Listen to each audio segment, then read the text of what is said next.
গতকাল রাত থেকে তারা বিএসএফ চেষ্টা করতেছে তাদের সীমান্তের বাতিগুলো নিভিয়ে বিভিন্ন জায়গায় পুশিং করার চেষ্টা করতেছে। বাট আমরা এই গোয়েন্দা তথ্য অনুযায়ী, পূর্বেই আমাদের কাছে গোয়েন্দা তথ্য ছিল, সেই অনুযায়ী আমরা আমাদের এলাকায় জনবল বা টহল ব্যাপক আকারে বাড়াই এবং আমাদের বিভিন্ন প্রকার টর্চ লাইট, মাইকিং, তারপরে গোয়েন্দা তৎপরতার যে বিভিন্ন রকমের মাধ্যম আছে তাদের মাধ্যমে আমরা এই এলাকায় টহলটা বৃদ্ধি করি। এবং সারা রাত চেষ্টা করার পরে যখন তারা পারেনি, এক পর্যায়ে রাত 3টা-4টার দিকে ছোট্ট একটা গেট খুলে তারা 10 থেকে 12 জনকে তারা গেটের ওপারে পাঠিয়ে দেয়। জিরো লাইনের ভারত সীমান্তের অভ্যন্তরে তারা অবস্থান করে। ভারত সীমান্তের অভ্যন্তরে প্রায় 100 গজ থেকে 150 গজ ভিতরে তারা এখন পর্যন্ত অবস্থান করছিল। তো তারপরে সর্বশেষ আজ সকাল থেকে সেই 10 থেকে 12 জনের যে লোকবল ভারত সীমান্তের অভ্যন্তরে ছিল, সেই ভারত সীমান্তের অভ্যন্তরে এখান থেকে আমরা এখন পর্যন্ত যা অবজার্ভ করছি তাদের কোনো মুভমেন্ট বা তাদেরকে দেখা যাচ্ছে না। তো আমরা আশা করতেছি যে তাদেরকে দেখতে পাচ্ছি না, আর হয়তো বা বৈরী আবহাওয়ার কারণে কোনো ঝোপঝাড়ে লুকিয়ে আছে অথবা কাঁটাতারের বেড়ার সংলগ্ন এলাকায় তারা অবস্থান করতেছে। এখন পর্যন্ত তাদের কোনো মুভমেন্ট আমরা দেখতে পাচ্ছি না। আমাদের টহল জোরদার করা আছে। এই পর্যন্ত কোনো লোকের কোনো মুভমেন্ট এই পাশে করার কোনো প্রশ্নই আসতেছে না।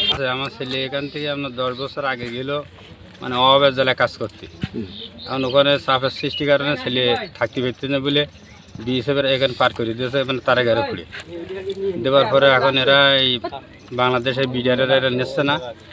এখন এই জন্যই করে ছেলের এই কাগজপত্র নিয়ে আসি যে আমার ছেলে বাংলাদেশের নাগরিক ছিল, এটি জেনে আমার ছেলের উদ্ধার করার জন্য।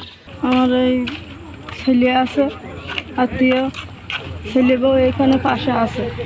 হ্যাঁ, আমার ছেলে ইন্ডিয়ায় গেল, এখন এইছে এখন এই পার হতে পেতেছি না। এখন আর এই কাগজপত্র নিয়ে আসছে ছেলে এই বাংলাদেশে ছেলে কিনা, তাই নাগরিক কিনা, তাই আমরা এই সকালে আসি।